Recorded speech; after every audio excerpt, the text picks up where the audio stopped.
All right, so we're gonna do a quick service on this machine, and the big thing is we have to take the dust cup and dirt bin apart. I've already kind of emptied it out and compressed air most of the big stuff out of it, but we still have to disassemble it in order to get to the rest of it.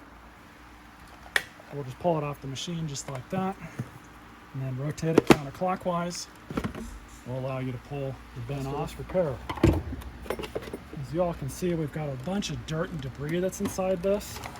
So we're just going to pull out that, and then we've got all of these Phillips head screws that need to come out.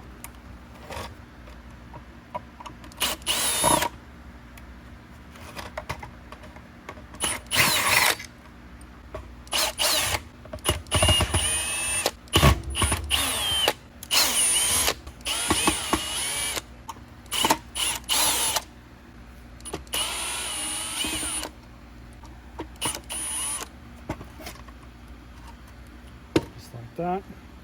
So I'm going to blow this off with compressed air. Alternatively, you can take it to the sink, clean it out that way. Looks like we got a little gasket that's supposed to stay there.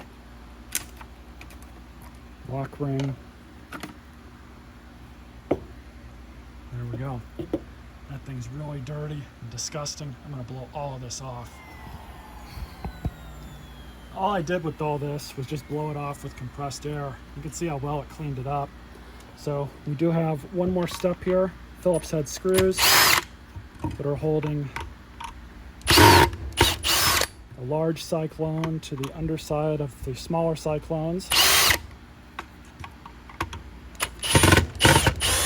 Now just to blow all that out, we'll reinstall everything and put it all back together.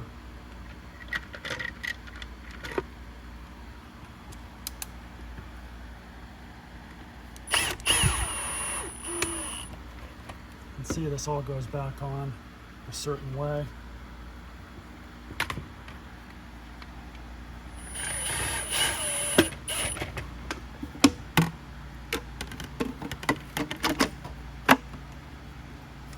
This can only go on one way. And now just to lock washer back on.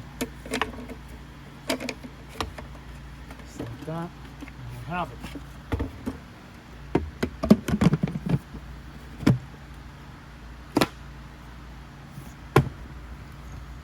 Simple as that. Now I'm just going to go wash this out at the garden hose, let it dry off outside, and reinstall it on the machine. So while the filter is drying, we can go ahead and check out the brush roll and all the associated attachments, kind of clean this out.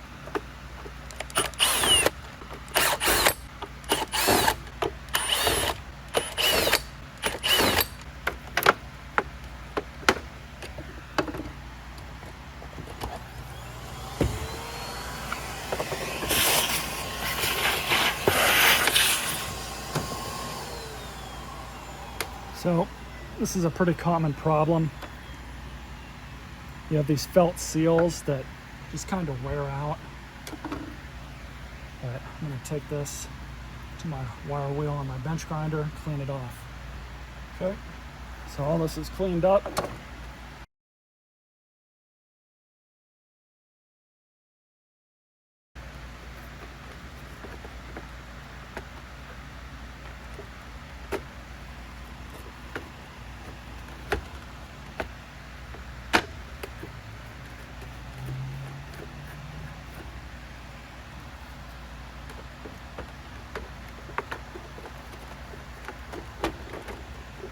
Even though these machines were bagless, they were still pretty decent. Before I do that,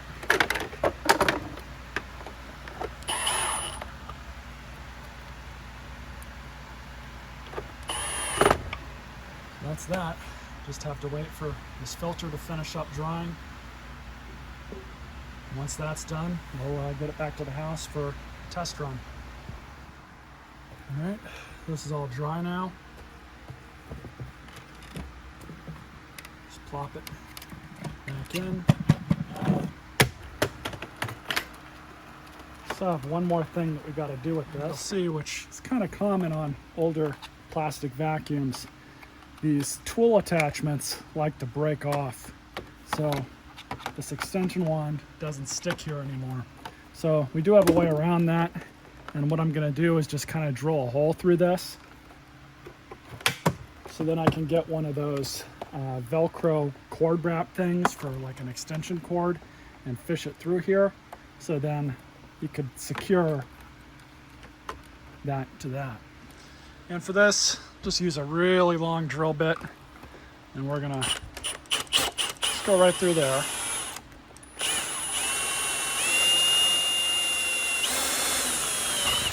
Perfect. So I've got all those Velcro wraps at the house, so that's where we're gonna install it. See you guys then. So I got this thing upstairs, and I just looked on Hoover's website. They still sell this machine. It's in a different color. It's like in a dark gray, but it's effectively the same unit. It still has the power button up here on the handle, as well as the valve on the side. I didn't know or expect Hoover to still be making this model, but apparently they still do. This thing is a huge vacuum, and I would probably assume, safely so, that it is the most powerful bagless machine that Hoover probably currently sells.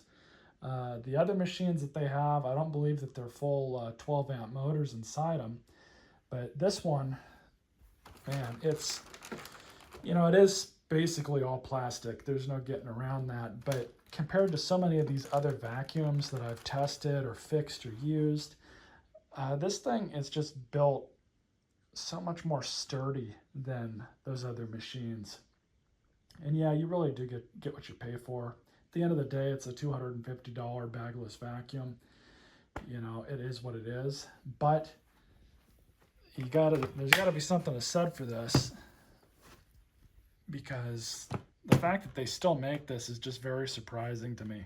Just a massive dust cup. I mean, it's nothing compared to a bagged machine as far as dirt capacity goes, but honestly, for a bagless vacuum, this thing is huge. Everything on it still works. I don't know why the people threw it away. Maybe they just got tired of this whole deal here. I didn't have the correct attachment here. This one does fit the hose as well as obviously here, but the one that's supposed to be here is that kind of the new styled upholstery tool with the 3 fins on it that go down like that, and they're made out of like neoprene or some sort of rubberized thing. Obviously I don't have that. I don't have the turbo tool that's supposed to go with this, and I did not have one in the hoard anywhere to stick on it. But we're gonna go ahead and try this thing out. Set this probably to like 5 or 6. Actually, we'll set it to 7, and then we'll drop it and see how it sounds. So how I also fixed this was, as I said, I just put one of those Velcro type cord wraps through it, and that was that. So now it doesn't click in place like it used to, but it is secure and it's not going to go anywhere.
Yeah, the amount of power that comes out of this thing for a bagless machine is pretty incredible.